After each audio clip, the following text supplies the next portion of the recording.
আল্লাহ পাক রব্বুল আলামিন উম্মতে মুহাম্মাদীকে জানিয়ে দিয়েছেন, তার পূর্ববর্তী যত উম্মত এই দুনিয়াতে এসেছেন সমস্ত নবীর উম্মতদেরকে আমার আল্লাহ তাআলা একটা বিষয় জানিয়ে দিয়েছেন। ও নবীর উম্মতেরা, তোমরা একটু ভালো করে বুঝে নাও, একটু ভালো করে জেনে নাও। আমি তোমাদেরকে এমন একটা দিন নাজিল করে দিলাম, সপ্তাহে 7 দিন আমি নাজিল করে দিলাম। 7 দিনের মধ্যে কিন্তু একটা শ্রেষ্ঠতম দিনও আমি তোমাদেরকে দিয়েছি। সেই দিনটা হলো আমি আল্লাহর পক্ষ থেকে দিনটা ধার্য করা হয়েছে।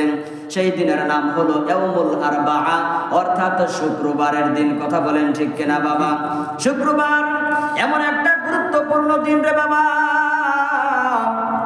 এই দিনের মধ্যে কোনো মুসলমান বান্দা বান্দি যদি আল্লাহর কাছে যদি পানাহ চাইতে পারে, আল্লাহর কাছে যদি চাওয়ার মতো চাইতে পারে, আমার আল্লাহ তাআলা তাদেরকে দিতে কিঞ্চিত পরিমাণ অপেক্ষা করে না। কথা বলেন ঠিক কিনা?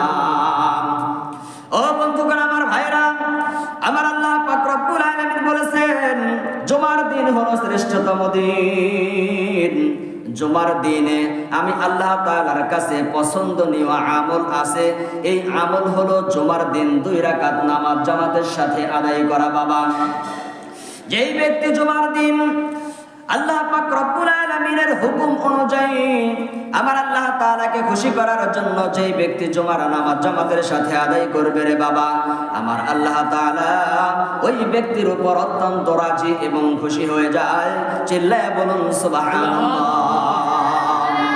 আল্লাহ তাআলা বলতেছেন জুমার দিনে আমি আল্লাহ তাআলার নিকটে সবচাইতে পছন্দনীয় একটা আমল আছে। সেই আমল হলো জুমার 2 রাকাত নামাজ আদায় করা। এই পৃথিবীর মধ্যে বাবা অসংখ্য অগণিত মানুষ থাকবে, যেই মানুষগুলো আজান হওয়ার সাথে সাথে আল্লাহর ঘর মসজিদের দিকে রওনা হয়। কথা বলেন ঠিক কিনা? আবার কোন কোন এমন ব্যক্তি আছে রে বাবা, যেই ব্যক্তিবর্গ শুধুমাত্র আজানের অপেক্ষা করে থাকে, কখন আজান দিবে আগে থেকেই পূর্ণ প্রস্তুতি গ্রহণ করে আজানের অপেক্ষায় থাকে, কখন যেন মসজিদের উঁচু মিনার থেকে আজান হয়ে যাবে। আজান হওয়ার সাথে সাথে আমি বাড়ি থেকে জুমার 2 রাকাত ফরজ নামাজ আদায়ের জন্য বের হয়ে যাব। এইরকম অসংখ্য অগণিত বান্দা আছে রে বাবা, যেই বান্দাগুলো আমার আল্লাহ পাক রব্বুল আলামিনের শ্রেষ্ঠতম দিনে 2 রাকাত শ্রেষ্ঠ নামাজ আদায় করার জন্য আগে থেকেই পূর্ণ প্রস্তুতি গ্রহণ করে থাকে। ওই ব্যক্তিবর্গ আল্লাহর ঘর মসজিদে এসে যখন 2 রাকাত নামাজ আদায় করে, 2 রাকাত নামাজ যেমন আজকের দিনের মধ্যে শ্রেষ্ঠতম নামাজ, যেই ব্যক্তিবর্গ 2 রাকাত নামাজ জুমার দিন আদায় করবে রে বাবা, আমার আল্লাহ তাআলার কাছে 2 রাকাত নামাজ আদায়কারী ব্যক্তিরাও জুমার দিনের মতো শ্রেষ্ঠতম মর্যাদায় অন্তর্ভুক্ত হয়ে যাবে। বলুন সুবহানাল্লাহ। ও বন্ধুগণ, আমার ভাইরা, এই পৃথিবীর মধ্যে এমন অসংখ্য অগণিত মানুষ আছে রে বাবা, যেই মানুষগুলো আজান হয়ে যায়, জুমার নামাজের আজান হয়ে যায়, আজান হয়ে যাওয়ার পরেও কিন্তু তারা ওযু গোসল করে না, তারা কিন্তু নামাজ আদায় করতে আসে না। আসে নাকি বাবা? তারা জুমার নামাজের আজান হয়ে যায়, আজান হয়ে যাওয়ার পরেও তারা দুনিয়াবি কাজে লিপ্ত থেকে যায়। কথা বলেন ঠিক কিনা?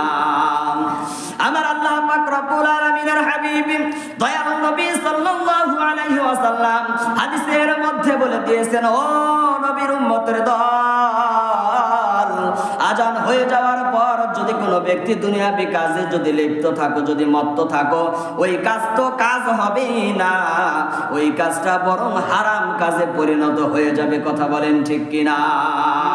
আর যে সমস্ত ব্যক্তিবর্গ হারাম কাজ করবে, হারাম কাজের মধ্যে আরাম থাকবে না। দ্বিতীয় নাম্বার, হারাম কাজের মধ্যে রহমত থাকবে না। তৃতীয় নাম্বার হলো হারাম কাজের মধ্যে কোনো বরকত থাকবে না। কথা বলেন ঠিক কিনা?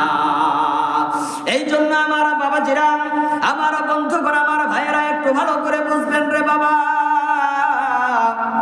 আল্লাহ নবী সাল্লাল্লাহু আলাইহি ওয়াসাল্লাম বলে দিয়েছেন, ও নবীর উম্মতের দল,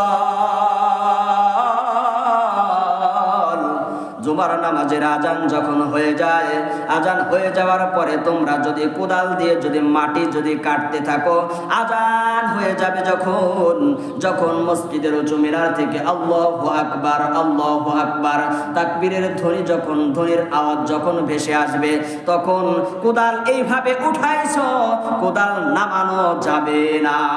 যদি এমন হুকুম যদি কোনো ব্যক্তি পালন করতে পারে, ওই ব্যক্তির মর্যাদা আমার আল্লাহ পাক রব্বুল আলামিনের কাছে বর্ধিত হয়ে যায়। বলুন সুবহানাল্লাহ।